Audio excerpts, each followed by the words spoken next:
In my mind, I'm hearing the feedback. Something is wrong. This title, something is confusing about this title. Are we going to be dealing with servants or leaders? So it doesn't look as if the punctuation, because isn't servant leadership an oxymoron? I mean, can you really put servant before leadership in the same sentence? Okay, okay. Hi, I'm Trevor E.S. Smith. I'm with the Success with People Academy, and I am the moron that created this title. And so today we want to delve into this idea as to whether servant leadership is an oxymoron or, or a strategy for success. We want to look at, in this live class, we have a follow-up where we look at three more. We want to look at three high impact differences between traditional leadership and servant leadership.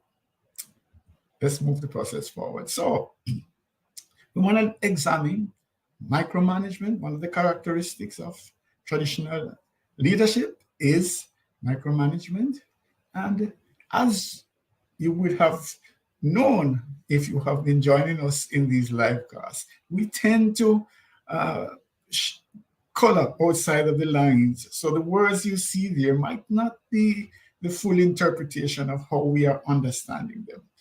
Right? So please hang around. We'll be here not longer than 40 minutes for sure, but we try to get out of here by 30, within 30 minutes. So please put aside everything and just be with us. There is a possibility to type in the chat as well. So micromanagement versus empowerment and trust. And those two words really, if I would cut to the chase and just gives the heart of what I'm sharing, is that therein lies the difference between servant leadership, as we understand it, and traditional leadership. Empowerment and trust. We'll get to that later.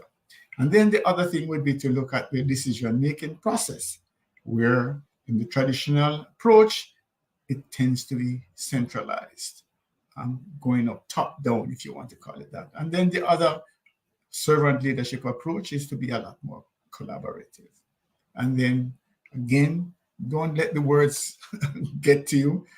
This whole idea of how we use authority, and the other approach is how do we empower. So that's where we want to go. So let's get right into it. So um, micromanagement. And as I said before, there's a twist to it. Sometimes we think about micromanagement and we have this vision of this individual who is, over your shoulder all the time. Yeah, that there is that, and that does still apply, by the way. Right. But let us go through this. I'm going to look at discuss this slide briefly, look at the alternative, and then have share some ideas around the differences as we understand it. Right? So there's a tendency then to closely monitor every aspect of the individual's work. Where the issue then can be, are we stifling creativity? Are we limiting their autonomy? And can this in turn limit their growth and development, and also then impact the capacity of the organization to achieve its objectives? So that vision that you have of this person over your shoulder all the time can also then create a culture of fear, a feeling that I'm not trusted, and also that I don't have any agency. I'm undervalued. All right, so we'll come back to some of this. The alternative approach is empowerment and trust. And as I said, we're going to bear down on this because this is really the essence of the difference that we see between traditional leadership and servant leadership. So there is this great emphasis on trusting their team members, trusting members of the organization to deliver, to use their expertise. And that then comes from the precursor, which is the empowerment process, right? So when people feel empowered and feel free to make decisions, it's going to help them to take ownership of the job, of the task. Yeah. So when we have a project and we have these outcomes, people can take ownership and feel that they have agency to bring these things to fruition. So it also produces a sense of responsibility, accountability is there, and a desire to learn and to grow, and then to throw back these new skills and talents into the mix so that the pie gets bigger and bigger. So that's basically is the approach, the mindset, the underpinning, the philosophy that comes from servant leadership. Let me go though again back now to this whole idea of micromanagement. So there are cases definitely of this, looking over your shoulder. There's no question. And for me, where that can get very frustrating, for example, is when there are tight deadlines. Tight deadlines, people need to get certain things done, and a manager could be so caught up in understanding the implications of not meeting the deadline that they keep on then calling team members. All right, so where you are now, do you realize how much time we have? And as we know, when we do our time and task management workshops, is that interruptions are mega because it actually throws you off. And then by the time you have to restart the process, you forgot your train of thought, you lose minutes upon minutes. So that idea of a micromanager, that is the worst case of it, where people need to be focused, get the things done, and here is a manager checking in. Where are you now? Do we have this amount of time left? And that is difficult. Yeah. So they might be actually not a micromanager, quote unquote, in traditional areas, but when it comes down to the time of pressure, this is their response. They definitely want people to deliver, and they want to remind them, and so they get involved. But that involvement is actually slowing down the process. But let us look at another scenario where we might be listening and say, I'm not a micromanager, but listen to if this is a possible scenario. All right. So one of the things we do when we do leadership workshops, or sometimes we actually include this in our team dynamics, team building, high performance team workshops, is that we have these bags of MTA, we call them big man or adult Lego, right? So we incorporate experiential learning. That's the sophisticated term, experiential learning in the sessions. And one thing that we do is that the individuals will have teams, and they're supposed to do some activity, right? Achieve some objective in a very, very short time, right? Deliberately so. And the instructions that are almost non-existent, right? So the whole idea is, how do you function? How do you respond? What kind of resilience do you have? How do you deal with a crisis? That's what it's supposed to do. So some of the teams, you find it funny. Some of the teams eat up so much of the time planning, working out how we're going to do it, who's going to do what, and structure, align this, and by the time they're done, the time is up virtually. They can't get done, and they're saying, "Hey, but we didn't get any instructions, and the time is too short, etc." That's one approach. You might not call that micromanagement. That is just sensible planning, that we need to know what it is that we're doing. Yes. So we plan before we move. All right. I hear you. Not completely.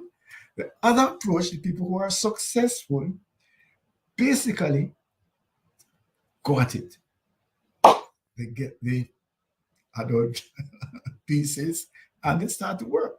And in many instances, they come up with a solution.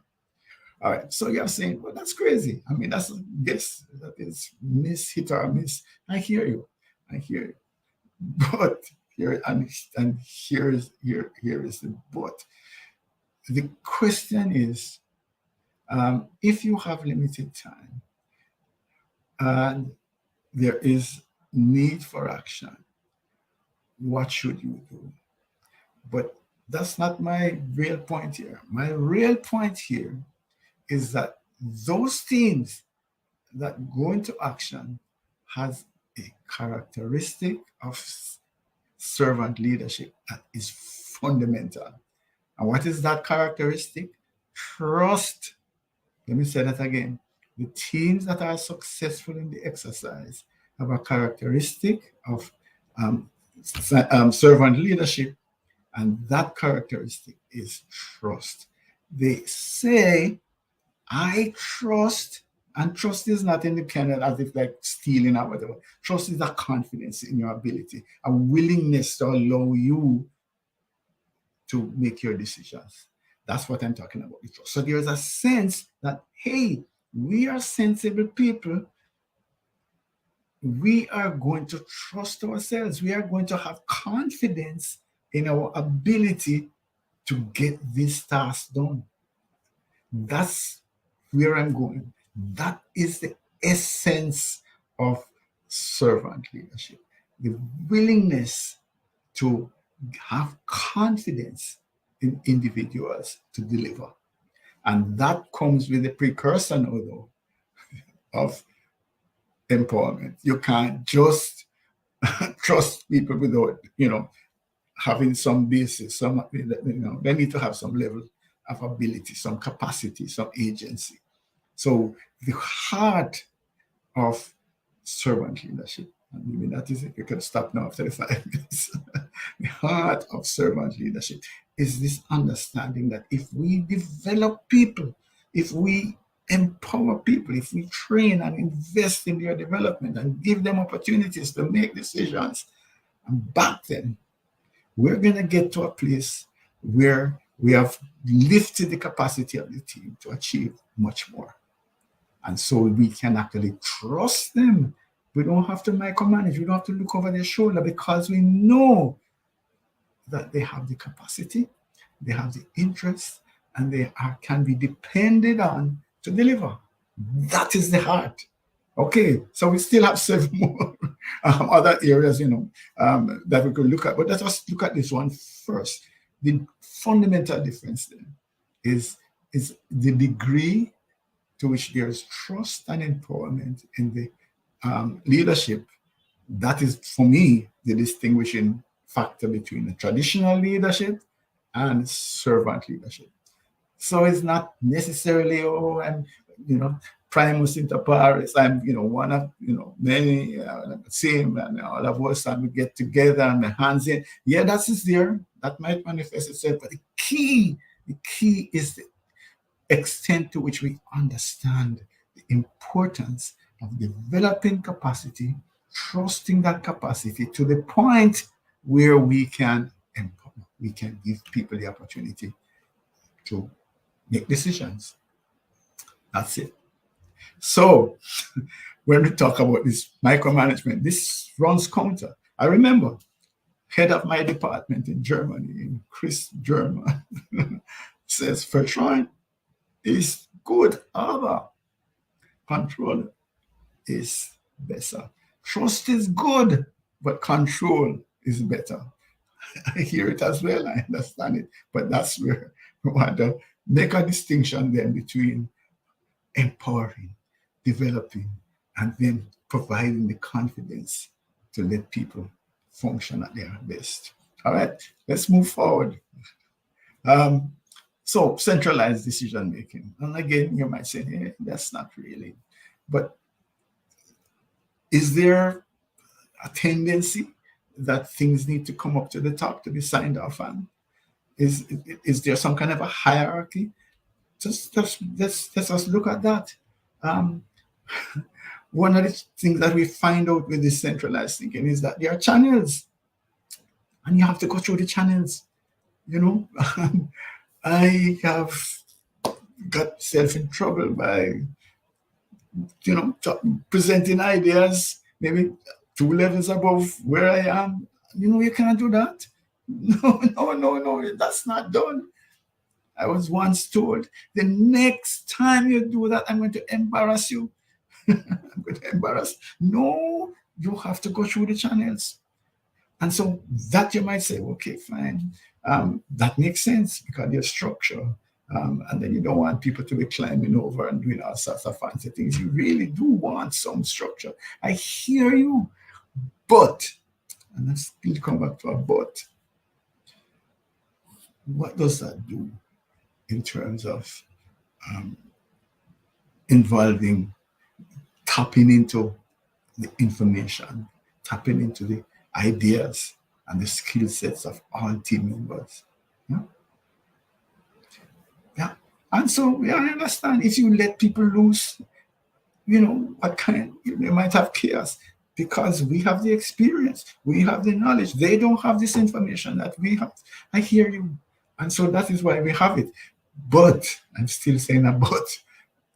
We need to look at it and to see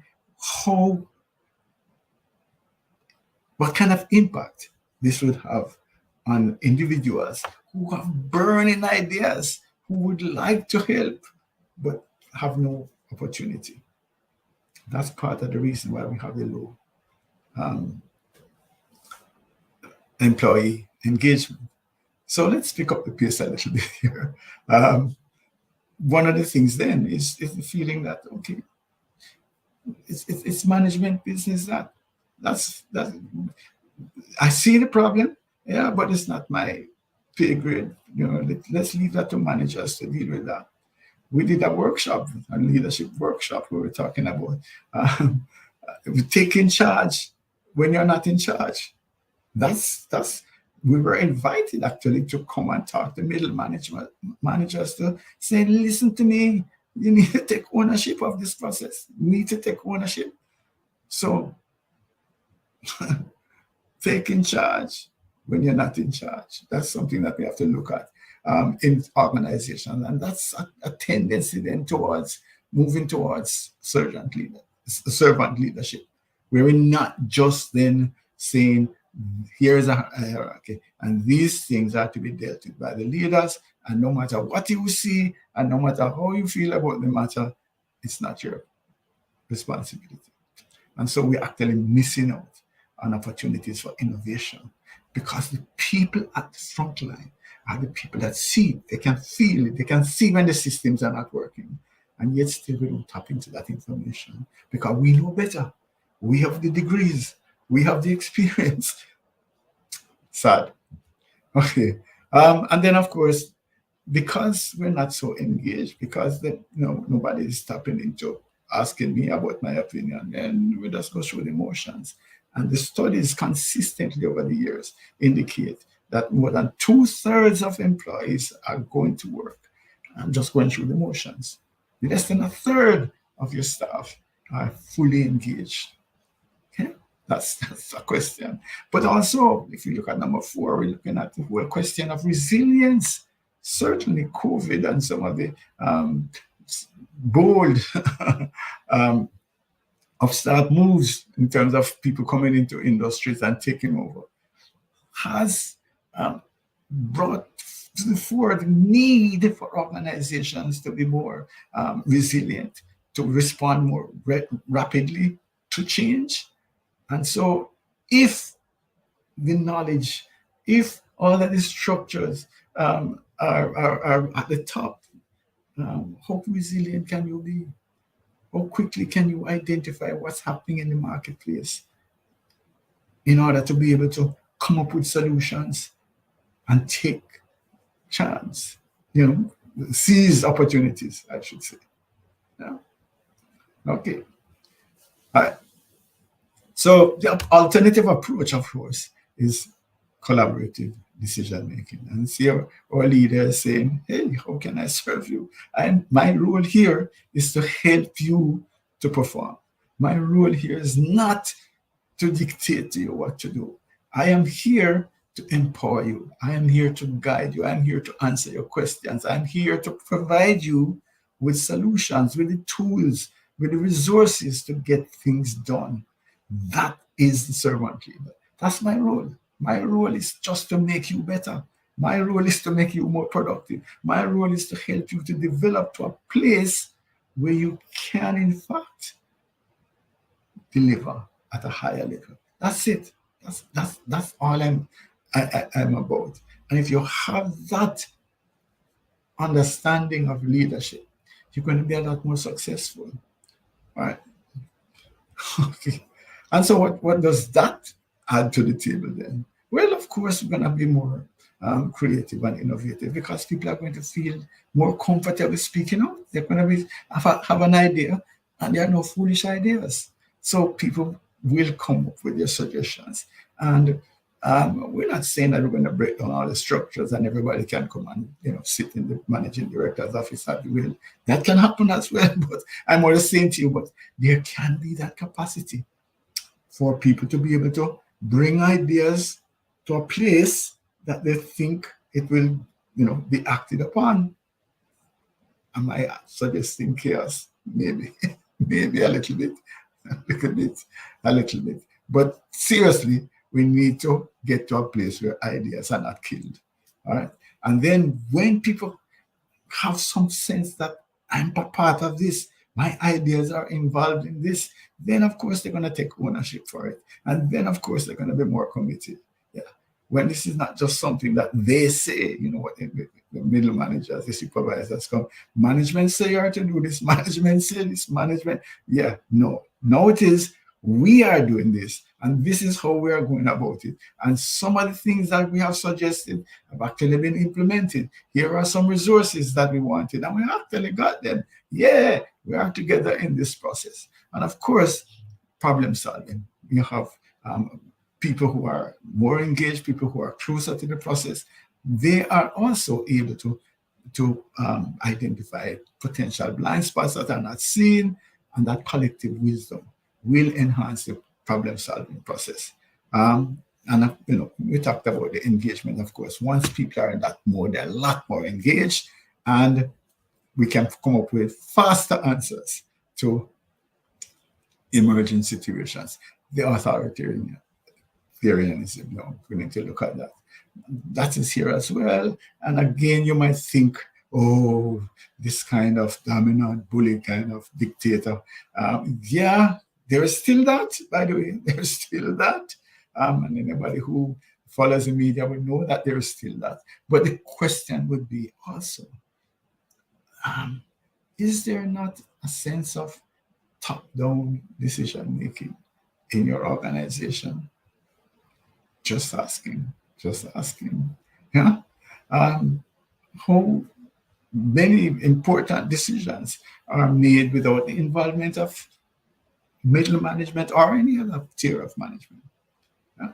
Is there this clear demarcation of the hierarchy? Yeah. Command and control. Something to ask. Yeah.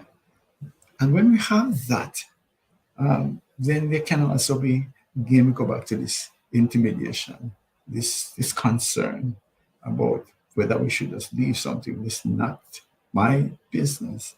I'm going to leave it. A couple live casts ago, we talked about ethics and the whole question of whistleblowing.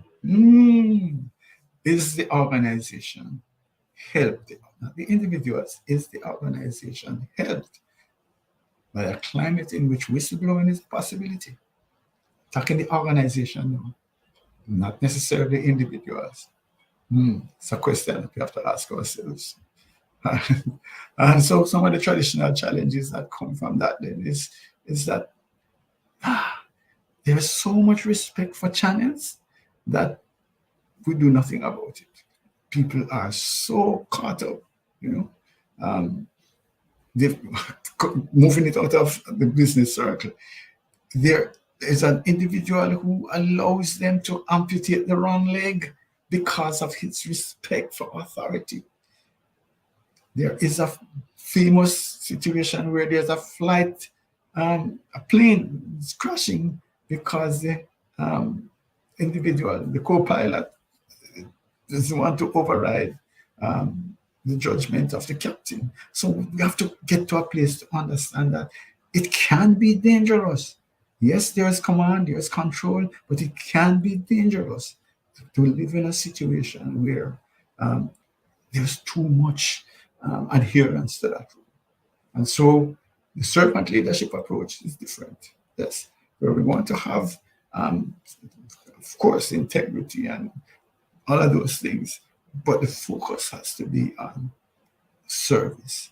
That's where the key is. So going back now to the whole question I mentioned about trust as the key and empowerment, and the essence then is that because you need to have the trust, the precursor has to be empowerment. We have to have the right people. We have to help them to develop. We need to invest heavily in people. That's where the key is, so that they actually are at a point where they can deliver. We talk about developing muscle memory, where automatically people should make the right decisions. That's where we need to go to. We need to create teams in which we have drilled them, we have developed, guided them, sent them through courses, give them opportunity to make decisions, to the point now where when issues come up, when situations come up, they automatically make the right choices. In which case, delegation then becomes easier. That's the essence of what I want to share today in terms of embracing servant leadership, such that we can actually improve our bottom line. Why can we improve our bottom line? Because people are making the right choices. We can trust people to make the right decisions. We can trust people to be engaged. We can trust people to be keen and interested, and also get them to a place where they want to have continuous improvement. That's the essence of servant leadership, right? So the guidance, the support, and the resources are also very important. That and once we do that, then there's going to be ownership, and people are going to be engaged. So relationships are going to be strengthened. So people are happier at work. All of that, the team dynamics are going to be improved. That's the essence of what I wanted to share in this edition of the livecast, where next time we want to look at 4 more areas of difference between traditional leadership and servant leadership. But my questions are, I want to ask you to reflect. Our real leadership framework talks about reflecting, and then you embrace what it is that you have found, and work out to see if there's an alignment between your actions and your values, and then, of course, leveraging your assets, leveraging your capacity to communicate with people in a way that they hear you. But what is your personal leadership style? Know that you have looked at it. And you might say, hey, I'm not so bad, whatever. But yeah, are you tending more towards traditional leadership, or are you embracing servant leadership, right? And what about your organization? What is the dominant style? And could you see the value then of moving towards what I am defining as servant leadership? Right? Okay, and a big question for you to think about is, are there environments in which servant leadership is not feasible? Military, I don't know. All right, so next steps. What I'm suggesting that you do? One of them is work. We like to make a difference, and we are saying neuroscience suggested something like 60 odd days of constantly doing anything for it to become a habit. I like to push it over to 90. So for the next 90 days, try to see if you can incorporate some of these concepts in your daily. And share the link. This is a very, very interesting discourse, I think. So you can share the link with others and then have a discussion around it. And then I'm saying, reach out to me, info@successwithpeople.org. Let's have a conversation with your team. No cost, just talk, just let's have a little discussion so that you might have some questions here so that we could have some interactive discussion around it. Yeah. Set up a Zoom call, 15, 20 minutes, we just wrap with your team. No cost, open to do it. So um, who are we? We are the Success with People Academy, and we're a part of the InfoServe group. We deploy the discerning model of communication and leadership, and as well our real leadership framework.